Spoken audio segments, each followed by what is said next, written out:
Hello and welcome to the No Pricks Allowed podcast with your host, Aaron Buchner from Cactus. I'm Wendy McConnell.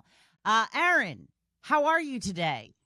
I'm a little sick. My kids got me sick. So, You were sick last time I talked to you, I think. yeah, a couple episodes ago, I was sick and my kids got me sick again. So, this is the joys of having children and being around them all the time. Just stop being sick. We don't like it, okay? You can't tell a 7 and a 4-year-old not to like touch things and put it in their mouths and wash their hands continuously. I'm telling you. It's not the fact that I don't do anything wrong. Let's put the blame where the blame needs to be. It's the kids. I'm sure I could find something that you're doing wrong, Aaron. I'm sure that I could. I'm Okay. sure. I'm sure you could.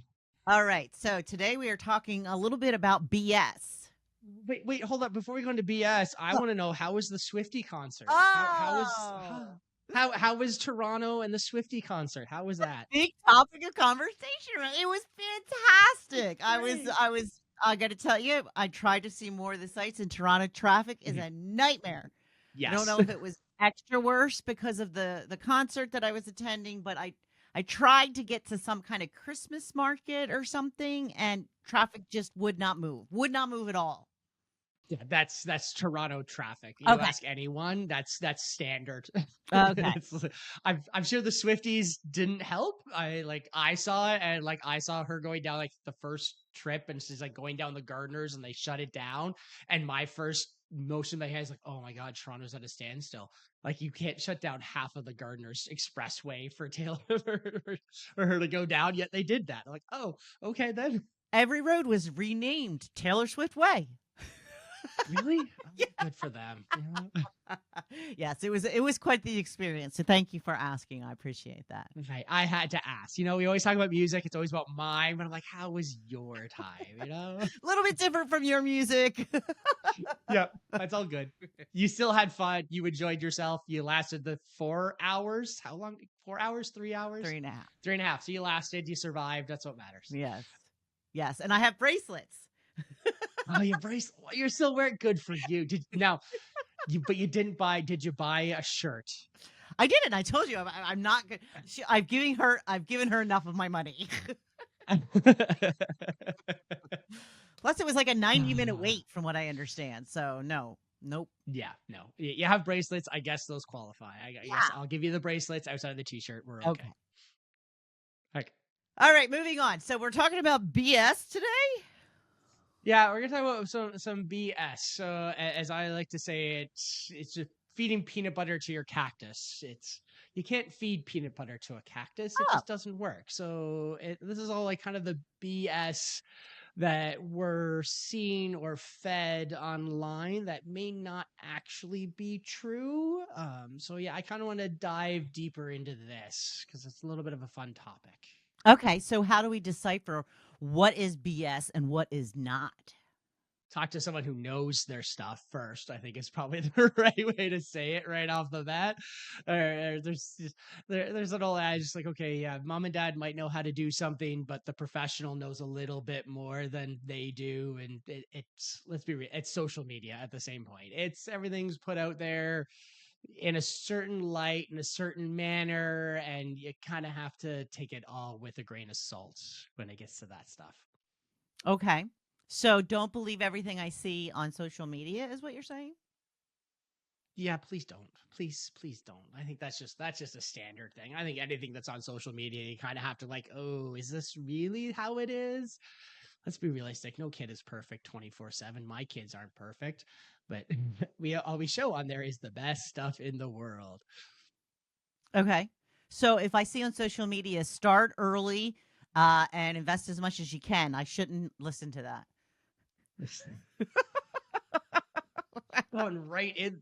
Yeah. So I think if you want to go down it. So there's a lot of stuff that is said on social media or put out there that has good impact and has good meaning to where like they want you to feel good and go, okay, there's something to do and something you should, but they can also make you feel a little bit worse about yourself in terms of it. And everything in social media is that comparison back and forth. We look at it and say, how are they doing performing? And we start comparing ourselves. And the one I always look at is, a lot of times they bring up, is how much of a return should you get on an investment when you're out there? And everyone always talks about, should you be matching a benchmark out there? Now, when I say benchmark, for the safety sakes, we'll talk about the S&P index, because that's kind of like the benchmark that's used in the news all the time, and most people speak to it a lot on there.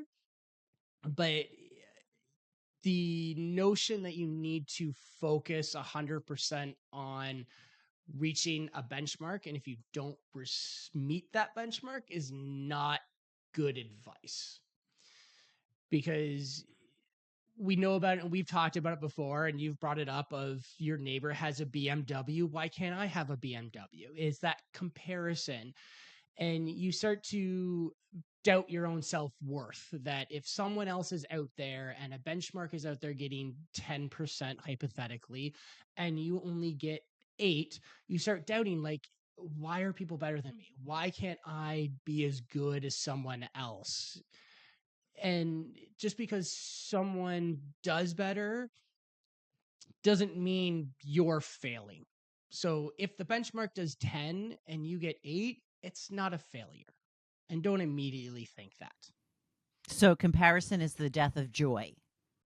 Yes, is what I said. And it goes further into it that in the end, when we're talking about even investing, the stock market, we can't control the stock market. We don't know what returns are going to happen in the future. And we look at past performance and hope of what the future is, but we don't know what future returns are going to be. And our adage we have is, past performance does not guarantee future returns.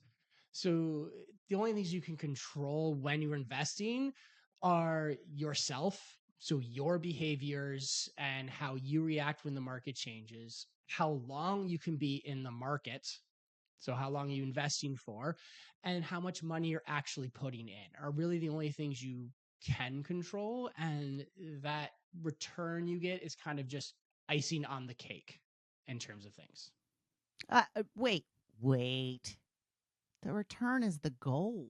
The return is not the goal. What? I will fight people on. I will look at it and go, compare it to trying to lose weight. And everyone has that. We put a number to things. So when you say, I want to lose weight, in your head, you give it a number. Like, I want to lose weight. I must be, I don't know, I'll use my weight where I want to be down to 185.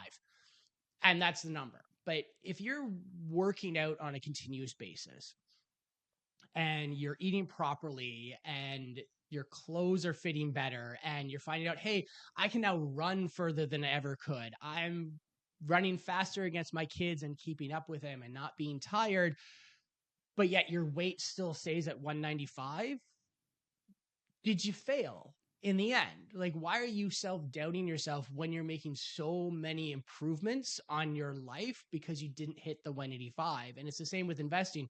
Just because you didn't hit 10%, but you're investing regularly, you are not overspending on certain things, you're paying down debt, you're reaching your goals, and you're on track to meet your goals, you didn't fail. And if someone else gets 2% more than you, doesn't mean you're failing as an investor and you need to change everything up. Because if your focus is, I have to get the same as someone else in 10%, you're also moving into a lifestyle that's not who you are. And you might be taking on more risk than you actually can, in terms of your capacity and your tolerance risk as well, and what you can actually physically handle. And you have to put those into perspective as well. But no, the return is not the objective, is not the goal. That's just the icing on the cake in terms of things. You explained that very well, Aaron. I have to give you props on that one. That really made a lot of sense. Surprising.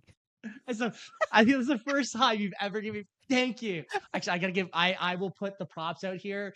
I actually had to have this conversation with my wife because I was sitting here. I'm like, I'm just explaining this wrong. And I had the talk with my wife, and her and I yammered back and forth. She's like, that's what you're missing. She's like, this is what you forgot to mention. I'm like, that's it. And it kind of dawned. So I will give props to my wife for fixing my.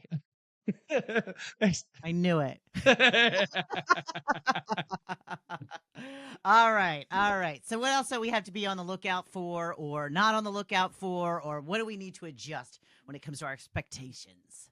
Just because someone has a higher return than you doesn't necessarily mean they're doing better over the long run, because you can look at it and go, someone who gets a 10% return versus someone who only gets an 8 doesn't mean the one getting the 10 is better, because if the person who has a 10% return isn't putting any additional money in, but you're getting an 8% return and you're continuously putting money in, sure, their rate of return is 2% higher, but you're actually building wealth at a faster rate than them.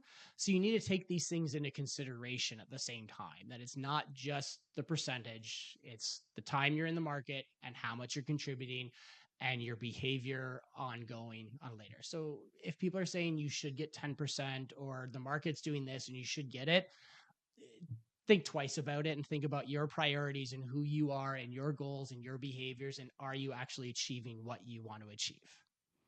All right. Sounds good. Makes sense, Wendy. Wendy, a lot of nods on you. I'm getting through to Wendy. I'm getting through to Wendy. Exactly. And that's hard to do. So we're saving our money. We're saving our money, but we really don't need somebody professional until we're like getting close to retirement, right? Oh, yeah, this is always a fun one. That I will say you always should work with a professional. I know there's this adage that the only people who need to work with a professional are the wealthy or the old, but we've talked about before, and reaching your goals and what you want to achieve in life. You have those goals when you're 20 and you're 30. So you need to talk to someone who can help you prioritize those things and say, how best can I structure my investments to reach those individual goals along the way? And working with a professional is going to help. You don't have to wait till you're just 65 and go, oh, okay, now I'm going to retire. Now I need to talk to someone because I have to worry about, yes, the game changes at retirement because instead of making money, you're now withdrawing money. So it is complicated and you should absolutely talk to someone at that point. But everything you do at the beginning as you build wealth is going to have an impact on that end results, because I have clients who come to me and like, oh, we want to retire in 2 months, and they've already started to collect CPP and OAS, and it's like they didn't think about where the tax implications, should they've delayed that, where they've been investing only in their RSP the entire time and forgot the tax-free savings account. And it's like, okay, now we're just playing, ooh, we could have made so many choices earlier on to set the stage for this retirement and better yourself. Yeah, Wendy likes that too, doesn't she? A lot of that. But I think in the end, it's everyone should work with an advisor when they can earlier on. It's not just because you're young and all you're doing is you're building wealth. There's still all these other questions you have and all these different life goals. We shouldn't leave it to the end, to the very end, and then assume, okay, now I'll let a professional take over or help me with things. Well, that means we're going to be paying somebody a lot for a long period of time. Is that smart? This is always a fun one, is the fees. So we're talking fees here with in terms of paying commissions to an advisor. And I'm not going to deny the fact that fees do play a role in your ability to build wealth. Because if you're paying someone an exorbitant amount of money, let's say 2% or even 1%, and you're losing that off your wealth, your money grows slower because you're paying someone that 1%, you have less money, it grows. And over time, that 1% compounds over time. So are fees bad? Sure. But at the same time, I'd say it depends on the quality of advice you're getting for that fee. So when I'm talking quality advice, I'm not speaking about someone who just comes in and says, hey, here's how to invest, and that's it. So they're only allowing you to open up one account and saying this is the investment you should go into, and that's it. Not great quality of advice. They might be great at it, but there's so many added things you should be given. So The fees, yes, impact as long as you're getting value for your money down the run. And I look at it and go, at the same time, the cost variation between doing a commission at a 1% rate versus a flat fee can be drastically different. Like, my business is structured to allow people to have both methods, and people can either do a commission based or a flat fee based on what their preference is. But some people can't afford that flat fee rate, because sometimes that flat fee rate from an advisor who's going to give you the full financial plan with tax planning, insurance, investments, debt repayments, everything you need to do, it's called quality advice, might be $4,000. And some people don't have $4,000 readily available to get that advice. So paying a fee of 1%, if you only have $5,000 in the bank, that's $50. That's all you're paying. Now, you have to find an advisor. I am one of those who do it, but yes, you do have to find an advisor who maybe doesn't have a minimum. We are out there who don't have those minimums. Some of them, yes, will say you need to have $250,000 before they'll talk to you. Some don't. So you even have to look at the quality of advice, $50 versus 4,000. It kind of works out in your advantage in the long run when you think about it. And having a cap built in there, which I have in mind as well, of eventually you get to a point where I cap how much you pay on the commission.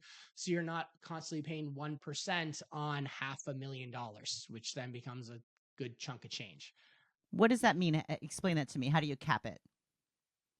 So in terms of my investments, so generally you can set up how the commission is paid at either a percentage, so saying it's 1%, but they can actually be decreased over time. So there are different funds and different companies that allow you to say, when someone starts initially, you can say, okay, it's going to be at 1%. And then as the investment amount grows, you decrease that 1% down to 0.8%, 0.7%, 0.6%. Some companies do allow it where you can do an internal flat fee where there is no percentage commission taken off, and the money is actually drawn out of your account on either a quarterly or a semi-annual basis. A set amount of money is taken out from the account and paid as a commission to the advisor. So instead of saying, oh, it's 1%, and you have to then sit home and go, well, what did I pay this year before getting your statement? You can say, no, your set amount is going to be $2,000 annually.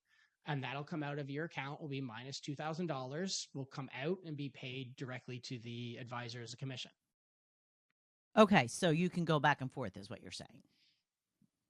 Absolutely. Depending on the advisor and depending on how they're structured, not everyone does these things.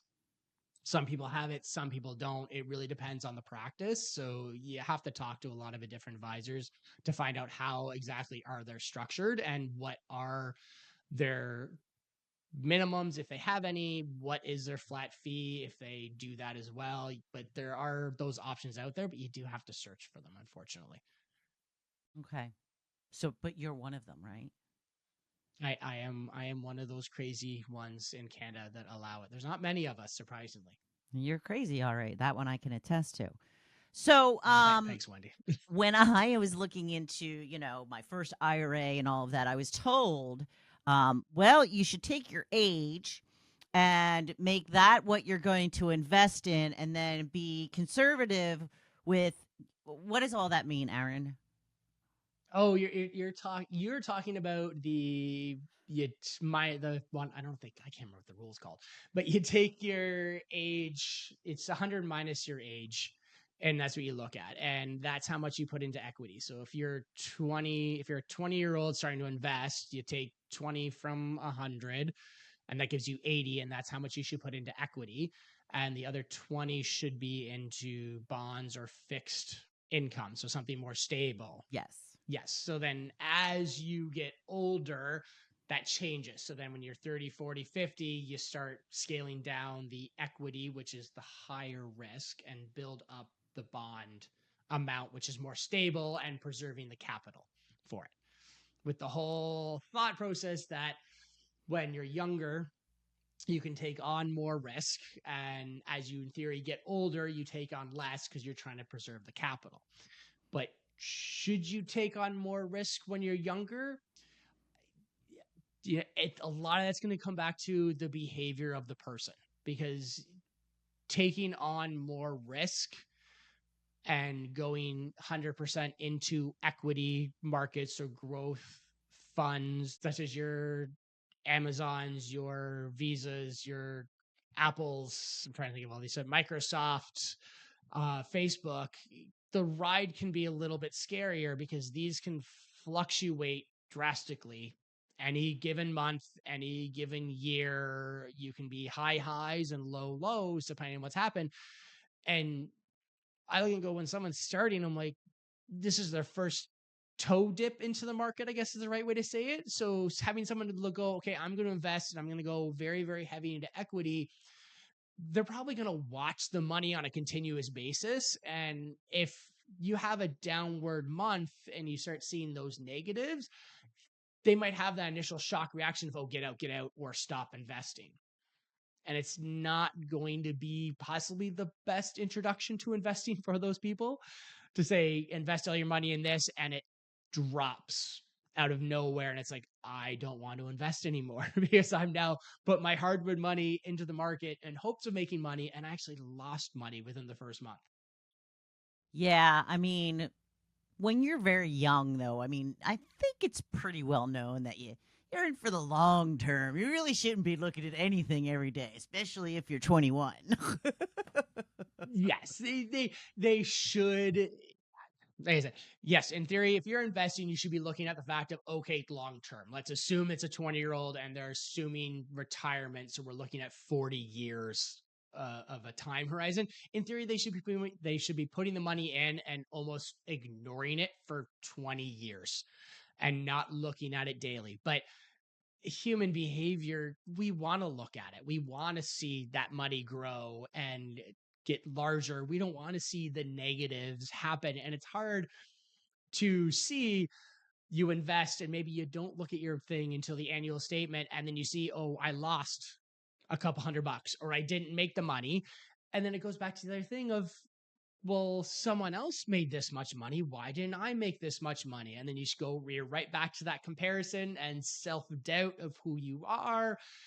And it's a vicious cycle, back and forth and back. So yes, you can take higher risk when you're younger, but there's a lot of behavior, and then even what are your goals and what are you trying to achieve that take into effect. Don't just assume because you're 20 you can go invest in something super risky and speculative like Bitcoin and everything's going to work out, because I don't know what's going to happen with Bitcoin. I don't know what's going to happen with the market tomorrow, for all I know, with everything going on. There's a lot of speculation of what's going to happen in the coming years. So who knows what'll happen? Who knows what'll happen, Aaron? I agree with you. So, what is what sum it up for us? What is the main things that we need to think about then? So I think that when you look at the main things, is comparison is the theft of joy. So the first thing is, don't compare your journey and your goals to someone else, because they're living a whole different trajectory, different goals, different objectives than you're going to be. So ignore the noise out there, focus on yourself, focus on what your goals are, what you want to achieve, and where you want to be. Talk to a professional. Google is great for an initial thought process, but go talk to a professional. Talk to an accountant, talk to a lawyer, talk to a financial planner, get the advice of what is proper based on your situation and where you want to be. And don't take on more risk unless like, if you don't need to, don't take more risk. The smooth ride is always better than a fast one. Like, in the end, yes, we all want to get there earlier. I get that. But if if you're saying, no, I don't mind retiring to 65, but then you're upset you didn't get the 8% return because you could have retired earlier, well, then you don't have that priority set. You don't want to retire at 65. You want to retire earlier. So we need to change things based on how much money you're putting in and what is your time horizon out there. All right, so I think the most important question, though, really is what rock T-shirt do we have on today? I know. See, and you didn't even wear your Swifty. I have the used on today. The So Used. the used, another band you probably don't know. Never heard of. No, Never heard of them. Yeah. I don't have a Swifty t-shirt. So I'm I know. I feel now I'm gonna have to like I would get one for you, but I know they're like bootlegged way too much on Facebook, and That's all right. I'm cool. if I can find one dirt cheap, maybe. Right. I will be accepting gifts from you, Aaron. I will just let you know. I'm sure you would. Aaron, if somebody has some questions about what it is that you offer, what you can do for them, how do they get in touch? Absolutely. So I can be found at my website at prickfree.com. I'm on the social medias as well. And don't forget, you can also sign up for my weekly letter, your weekly jab at prickfree.com/sign up. All right. Well, thank you so much. And thank you for listening today. Please like, follow, and share this podcast with your friends. Until next time. Thank you for listening to the No Pricks Allowed podcast. Click the follow button to be notified when new episodes become available. Visit our website at www.prickfree.com or give us a call at 613-876-9899. And don't forget to click the follow button to be notified when new episodes become available. The information covered and posted represents the views and opinions of the guest and does not necessarily represent the views or opinions of Cactus. The content has been made available for informational and educational purposes only. The content is not intended to be a substitute for professional investing advice. Always seek the advice of your financial advisor or other qualified financial service provider with any questions you may have regarding your investment planning. The contents of this podcast do not constitute an offer or solicitation for residence in any other jurisdiction where either Aaron Buchner and/or Sterling Mutuals is not registered or permitted to conduct business. The opinions expressed are those of the authors and do not necessarily reflect the views or opinions of Sterling Mutuals, Inc. Mutual funds provided through Sterling Mutuals, Inc. Commissions, trailing commissions, management fees, and expenses all may be associated with mutual fund investments. Please read the prospectus carefully before investing. Mutual funds are not guaranteed, their values fluctuate frequently, and past performance may not be repeated.